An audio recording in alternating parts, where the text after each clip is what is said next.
Everyone, it's Nick with Us versus Herd. If it's your first time here and you're enjoying the content, hit subscribe. If you want to get notifications when we go live or post videos, tap the bell. And if you want to get connected with the UVH fam, join our Discord, our Patreon, and our free options trading group on Facebook. Links are below in the description. If you're here right now, say what up. How you doing? Happy Wednesday. Getting it done today. Right now the S&Ps are up a tad. We're up 9. S&Ps went red there for a minute. What's going on, Jeff? All right. Microsoft just reported currently flat on the day for Microsoft. Microsoft did beat earnings, revenue. Larry, what's going on? Tactical, what's up? How we doing? All right. Whew. Yeah, Aaron. Today. I mean, I don't know about you guys, but I haven't been trading SPY because the SPY has just been so boring. Just, not a whole lot going on there. I mean, what was VIX at today? VIX is down to 14. VIX went down. Yeah, VIX did try to creep up. VIX did try to creep up there for a minute.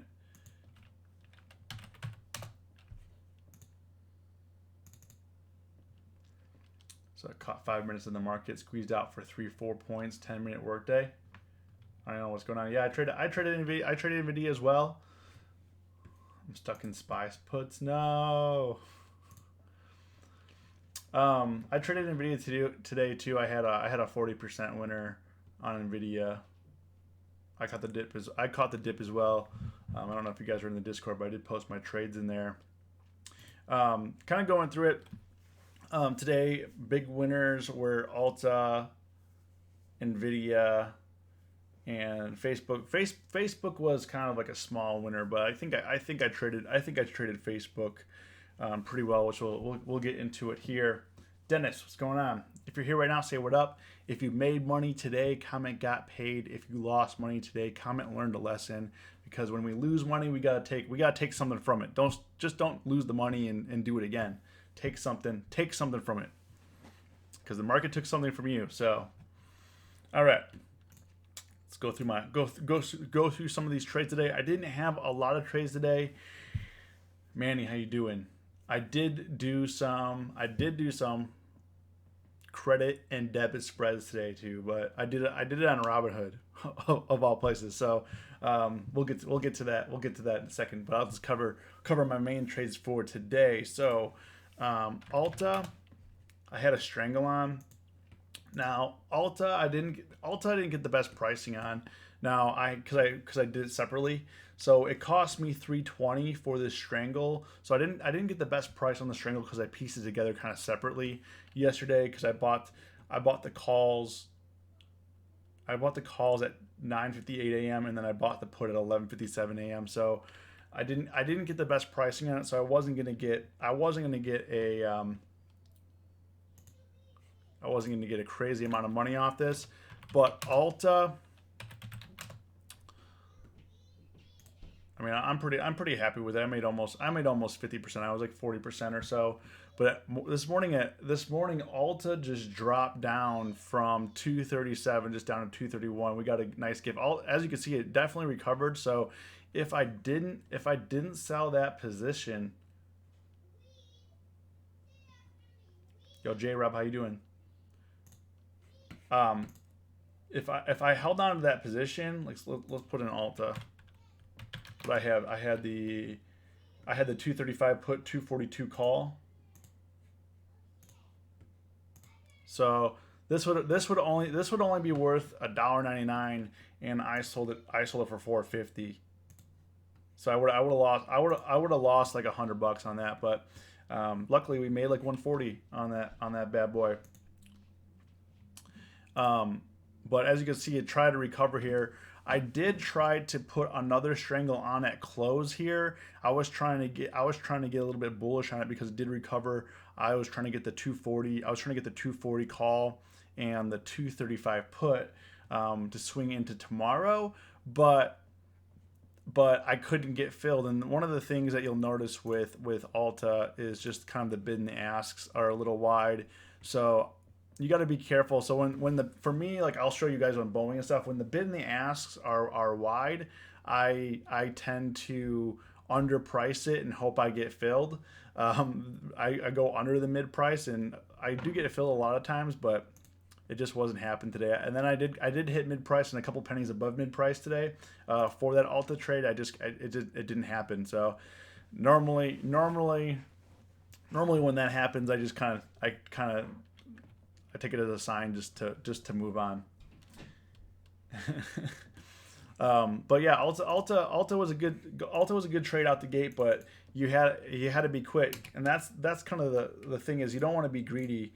You know, in this market, I tend to notice that when gains are handed to you quickly, you tend to hang on because you think those gains are going to continue, but those gains can be ripped from you, as you can see here. I know people that were short Facebook, people that were short, I mean, they were getting all sorts of trouble trying to be greedy with Facebook and stuff, and today Facebook was up 2%.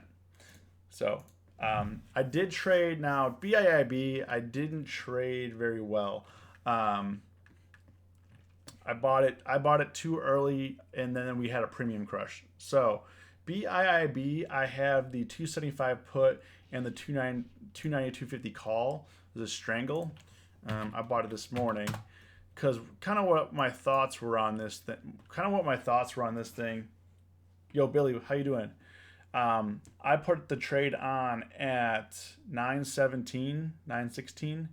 So it was starting to fade here. I was thinking that okay, we're breaking below 280. Yesterday was holding 280 area pretty well. Came around 280, bounced up to 294, came back down to 280, and then today we went from 285 down to 276. It bounced up quick, and then we were starting to fade. So I thought that we were going to continue lower to, like, let's say the 270 area, but as you can see here, the 280, it's below 280 right now, but it just basically had a lot of sideways action, which ate the premium up. So, you know, that position I'm currently down on.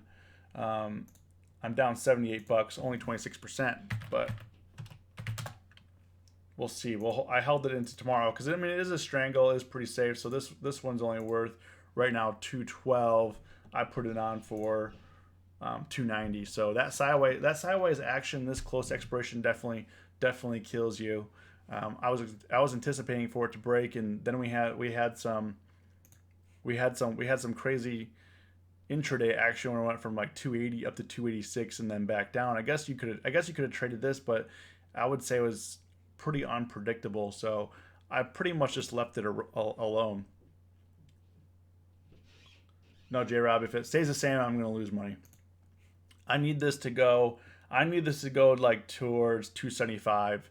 I need this to break down essentially. Like I need it to make a run to 270 tomorrow. But if it doesn't break tomorrow, I'm not going to push it into Friday. I'm just going to take the trade off. Facebook today. So Facebook was another swing trade I had on from yesterday, and this was another one that I pieced together a strangle separately. Again, didn't get the best pricing because I did that. I didn't put the order on it all at once, but because I wanted to, I was potentially going to hold it overnight, so that's why I made a strangle. Winding Robert, I will cover SPY in a bit. I've just got a couple more trades to go through, and we'll talk about SPY and whatever stocks you guys want to talk about. We'll hang out. We'll do the thing. But for Facebook, so as you guys know, Facebook, they got hit yesterday with the investigations. Ariana, I'll get the Tesla soon too. I'm waiting for them to report some earnings here. I have Tesla up on here. If you guys want to look at Microsoft while I talk, if you guys want to look at Microsoft, not doing a thing.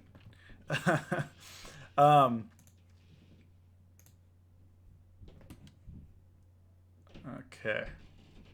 Tesla doesn't report for another 50 minutes or so. I think it's what? Oh, 6:30. They don't report till like 6:30 Eastern time, 5:30 Central. I don't know. I don't know why they're reporting so late. But going into my trades, I did cover them yesterday. So Facebook, I got a strangle. I only made what, $26 on this, but however, yesterday it did come back. I was down on this position. It did come back like $72. I was down like $48 yesterday on it. So it cost me about 280.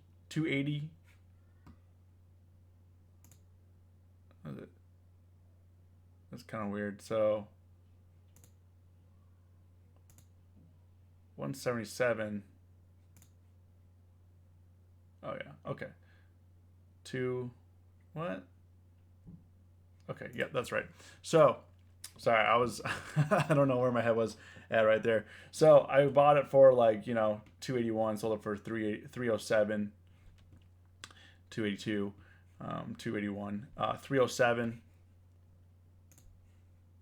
But it had a nice bounce back. I thought this could have gone either way. People that got greedy yesterday, I mean, you had your opportunity when it hit 181 intraday. If you didn't sell, I mean, come on, man. If you wrote it from 190 down to 181, you should have sold.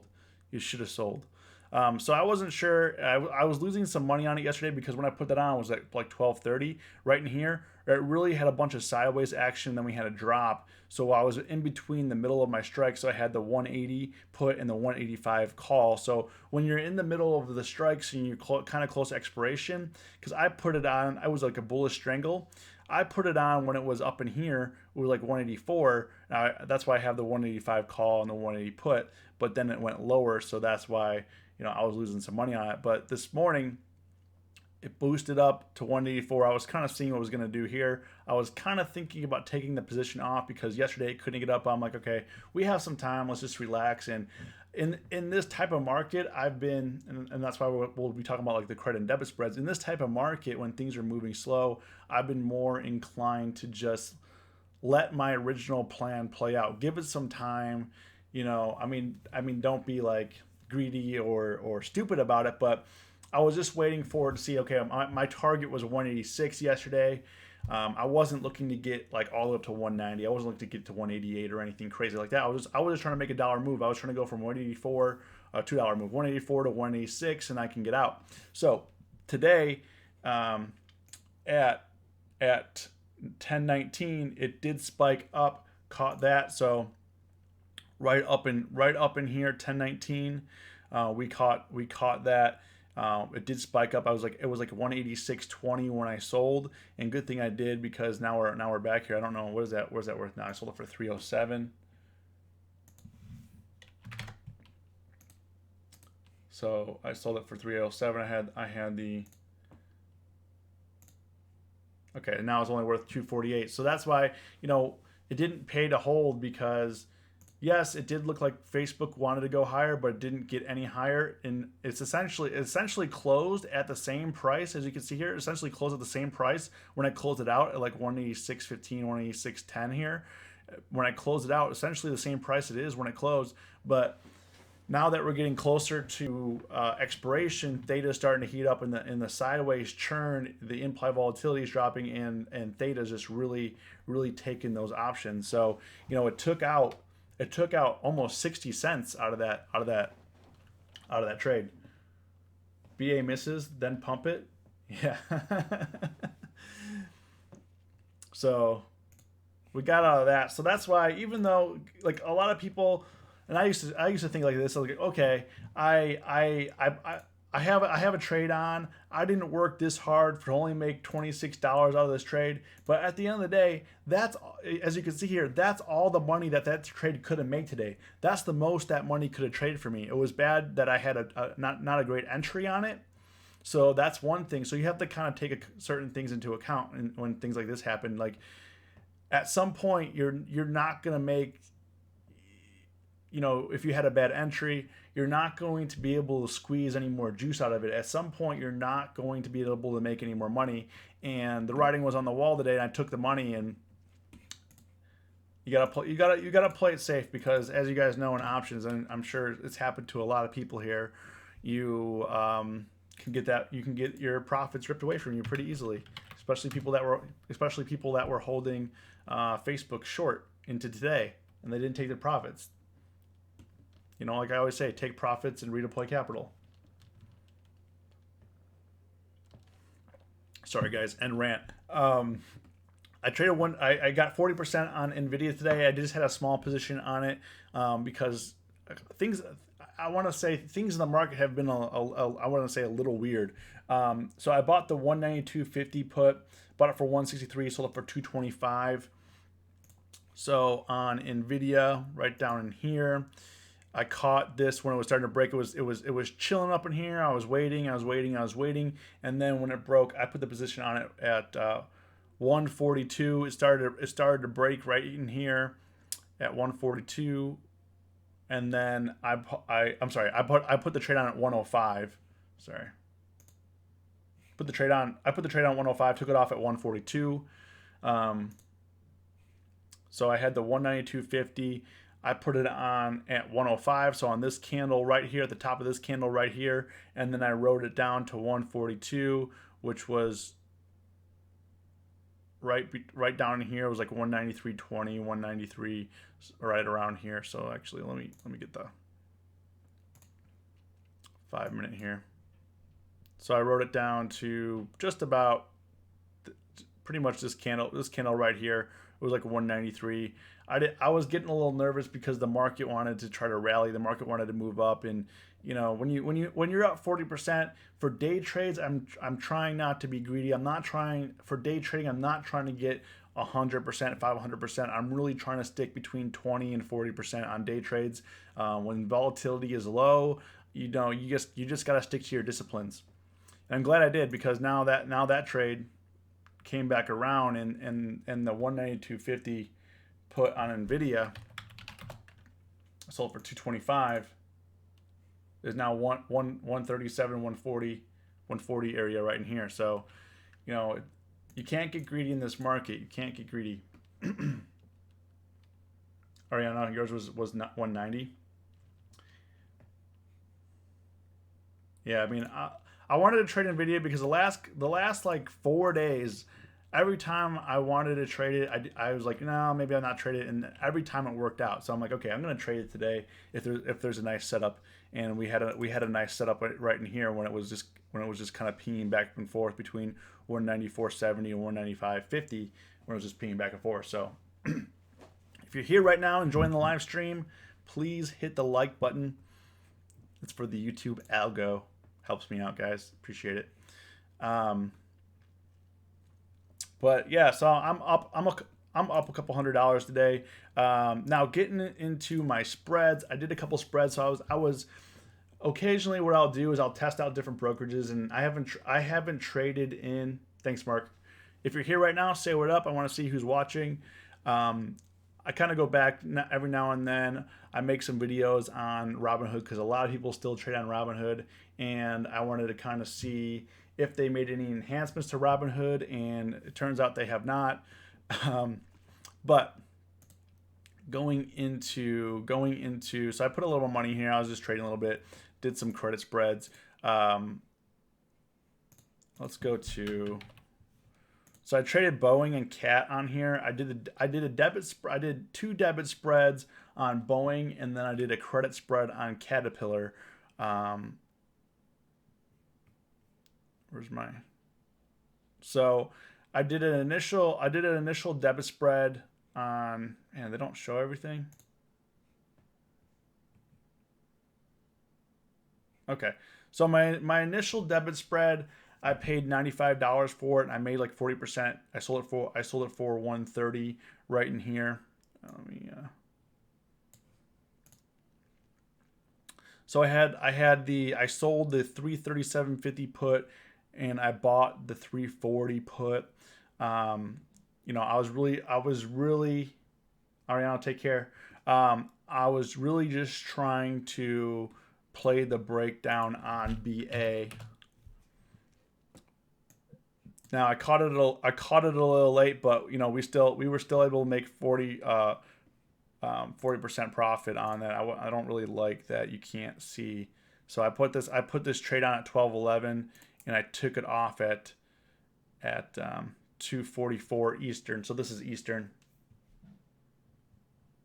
So Harish HD, I did a debit spread. And I'm going to show you actually on Tastyworks. So I did a debit spread on. I bought the 337.50 put, and I sold the 340 put.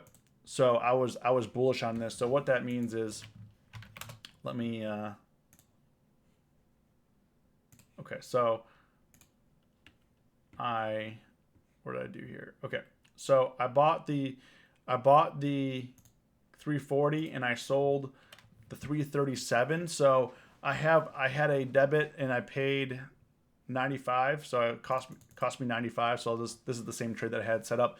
So I had a 95 max loss. Obviously, is a debit spread is the reverse of a credit spread. So I want the premium to increase. I don't want the premium to decrease. So my max loss on this was going to be 95 bucks, and my max profit was going to be 155. So I wanted to go in the money. I was actually anticipating holding this into tomorrow, but because I was up 40%, I figured why not take the money.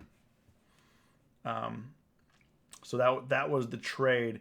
I probably shouldn't have done this, but I put on another debit spread, cost me 96. So I have I bought the 335 put and I sold the 332.50 put. But I didn't do it for this week. I did it for next week expiration. That's currently down a little bit right now. So we're down like 26 bucks on this right now. So I put that trade on. I put this trade on at 3:04, so that's 2:04 Eastern. 2:04 Central, 3:04 Eastern time. So I put that on down in here because I thought it was having a really hard time. I sold. I generally don't like to take off a position and go right back into a position, and this is a reason why. Is as you can see, I didn't get the best price because now it returned to 340 level, and I could have definitely gotten a better price at the 340 level than I did at 337, right? So the good news is I have till next week. My target on this on Boeing is 330, so make you have to up the bid. Yeah. So I'm looking for it to hit 330, but we'll see what happens. I have next week. Looks like Tesla's reporting. And then I did a credit spread. Now this one I did a credit spread on Caterpillar. Currently down on this position because I put this trade. I got a 35-cent credit for it. I put this on at noon or 11 a.m. Central Time. I sold the 135 call and I bought the 136 call. So at 1 o'clock, so Caterpillar. So the reason why I'm shorting Caterpillar and Boeing is because Caterpillar they didn't beat earnings. They also lowered guidance and expectations due to the trade war with China and all this mess. However, they still they hit a low of 123 pre-market and they recovered pretty much flat, hit 159.99, and at 1 o'clock, 12 o'clock, they were my time, they were right in here, like right below 134. It looked like it was failing. Looks like it was just chilling in here. So I put the position on. I'm like, okay, I'm gonna short it, but I'm gonna do a call spread, a credit call spread. But I did it for next week expiration. It did hit 136, a little bit above, and now it's starting to kind of trail off. But we'll see what happens. I have till next week expiration on that. So it's a pretty small risk, small reward type trade. I'm getting my feet wet back into selling spreads or buying spreads, whether it's a debit spread, or a credit spread. So it's something I haven't done in a while. So I didn't want to go in. I didn't want to just go in all willy nilly and be like, oh, I'm gonna sell an iron condor on Tesla earnings and go crazy. Tesla. Let's see what they're reporting here. Tesla. Okay, let's get to Tesla.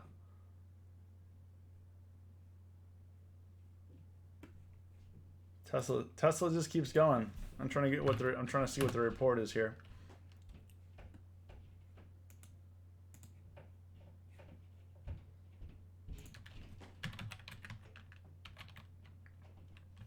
All right, let's see.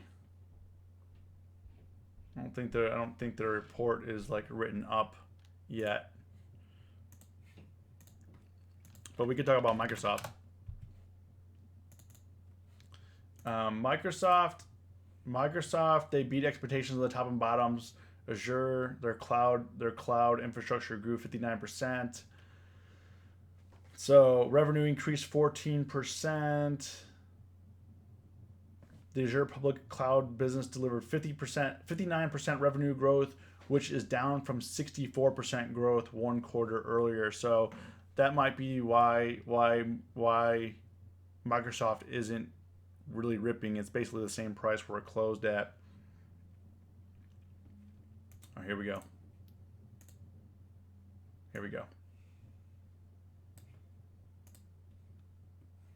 Okay, so Tesla is expected. Okay. Tesla is expected to report losses of 42 cents per share and revenue of $6.33 billion for Q3, a 7% decline from last year. Yeah, it's at 180. It's at 282 right now.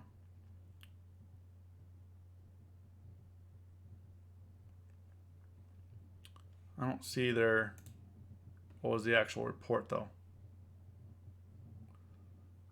Elon Musk is expected to update shareholders on Tesla's progress with a new car plant in Shanghai and to give a firm start date for deliveries of Tesla's forthcoming crossover SUV, the Model Y. That was last quarter. Tesla beats by 214. Misses our revenue. Thanks, Jeff. Where are we at? Jeff is coming in clutch. 191 EPS 191 beats by 214. 80-cent beat.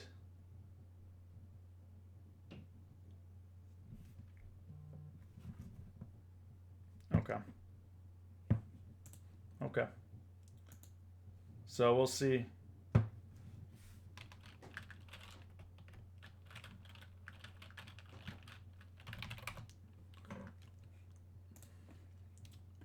All right, still moving up. Yeah, 280. So Tesla at 278, 280. Let's see where that puts it on the map here. So that's right up in here, which would then break it above this like 265 resistance up in here. Could really give it some momentum to push it into the 300s before the end of the year, which would be insane. Crazy.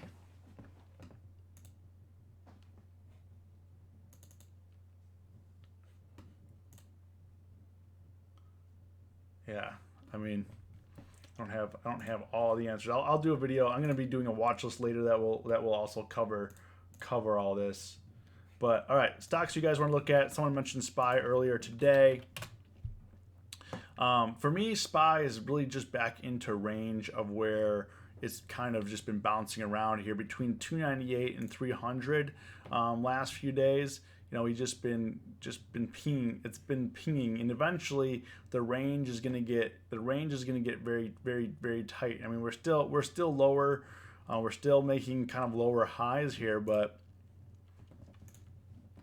even with good earnings, we're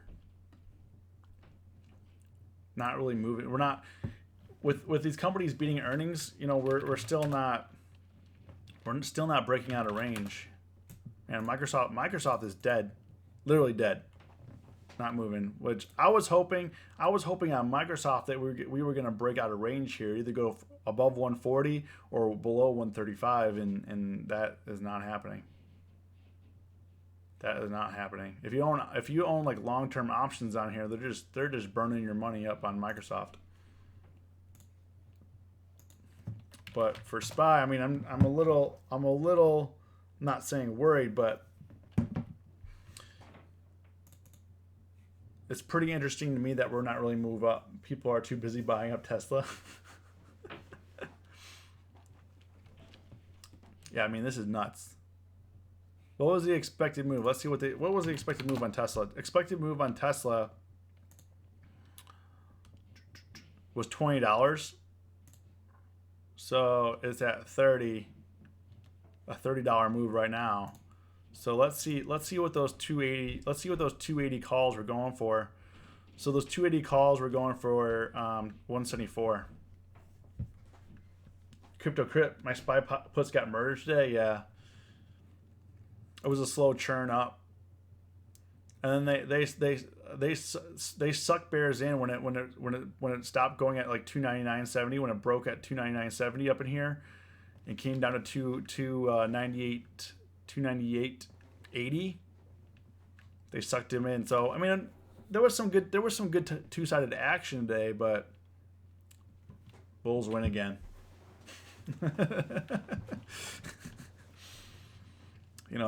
That's why. I mean, the statistic is, hold on, let me get this.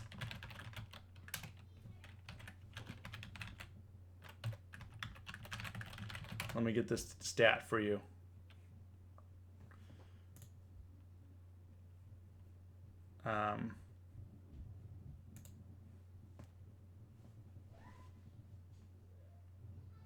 Let's see here.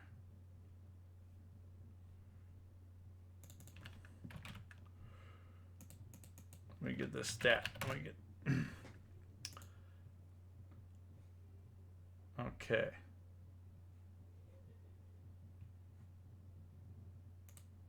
Is this it right here? I don't want to give you false data here. Okay. I got it.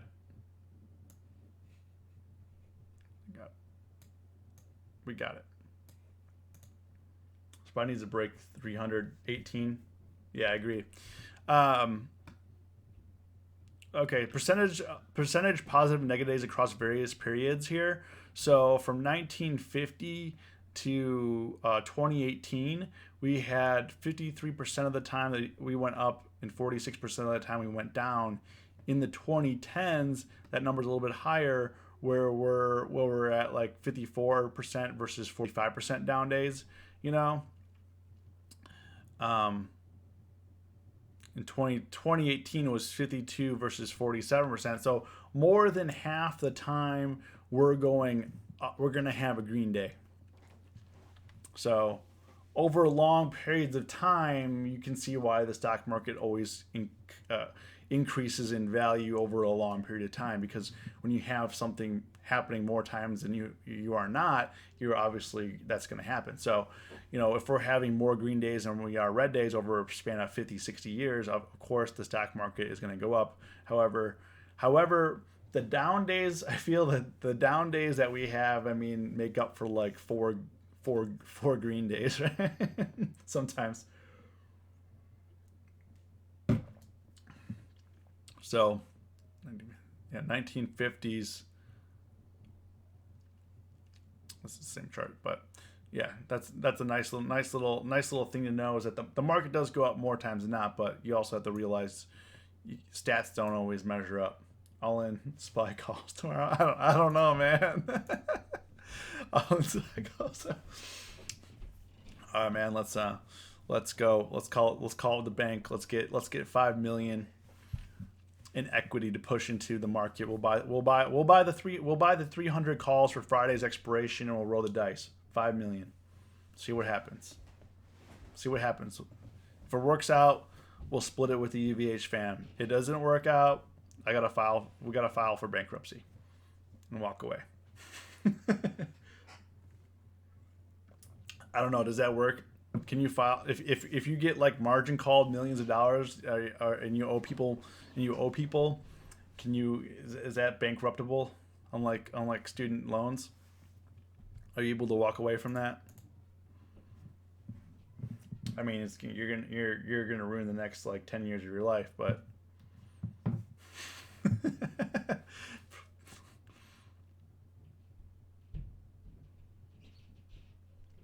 well, J-Rob, the idea is to make money with that 5 million, just not to take a deduction. But I get what you're saying. Because if you do lose, man, this thing's still going. Tesla's at 290. I wonder what Elon is gonna say on the conference call. He's not very, Elon may be a genius, but he's not really a people person. I owe 20K in student loans and lost 20K playing options. I'm not laughing at you. I'm laughing with you. So you could have paid off your student loans and had that monthly income, that monthly, whatever you're paying your monthly student loans in, and you use that for options. So if your student loans are like $600, you could have $600 a month that you could invest in the market. I don't know how much your student loans are, but probably less than. JJ, what's going on? We're just watching Tesla rip up. Any stocks you guys want to look at before I sign off? If you're just joining and you haven't said hello, say hello. And if you guys like the live streams, you guys like the videos, hit the like button. Definitely appreciate it. It tells YouTube that I'm here.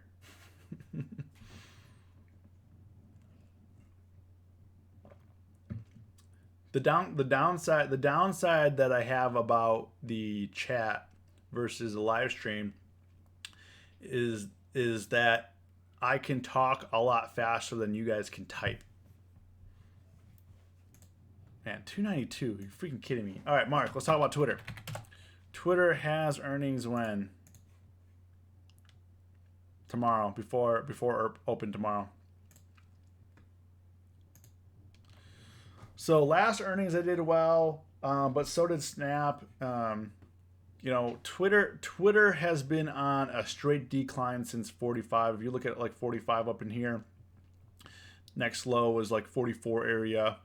Then we're coming down to like the 40s area, and it keeps getting rejected here, still declining. So, they're gonna need some good reports to break them out of this. Otherwise, they're potentially going to be seeing like the 35, 34 area, I think, and potentially, they've already tried to fill this gap here. They're going to try to come back and probably go down to like the 34, 33 area. Snap reported decent earnings, but they're down 5%. So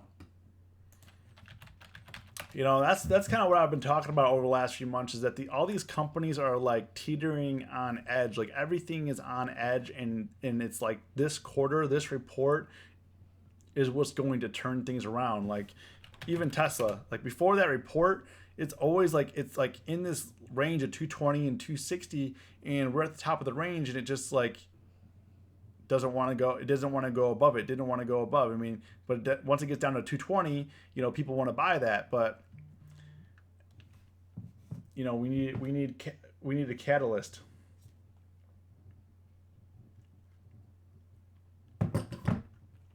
Oh, Tesla, looks like Tesla had a surprise profit, so that's why Tesla's actually profitable for one quarter. is why they're ripping. So now it's 291. So I mean that's the what's the let's see here. Let's see. Let's ask the stock bot. Let's ask the stock bot. Okay, so oh man, 25% short float. So this is gonna get crazy. So there's a 25% short float, and now it's ripping up. I mean, it's always been this way with Tesla, where there's a case for the bears and there's a case for the bulls, but the bears tend to win because like, oh, Tesla's not profitable, they can't make any money, their cash burn rate is, you know, XXX, and they can't do anything, and they're 1 quarter away from going out of business, and you know Elon's firing his employees and telling them through email to work harder, and then the bulls are like, well, they have the most innovative cars and they have the best feature of any of the cars. I mean, look at what happened to Ford today, and so that's why the short float is so high. But with a 25% short float and it's ripping, I mean, it hit 300. This could get really squeezy. I mean, really like people are gonna get margin calls. People are gonna have to, you know, sell their house to get back to even with E-Trade. I mean, it's not gonna be fun for a lot of people.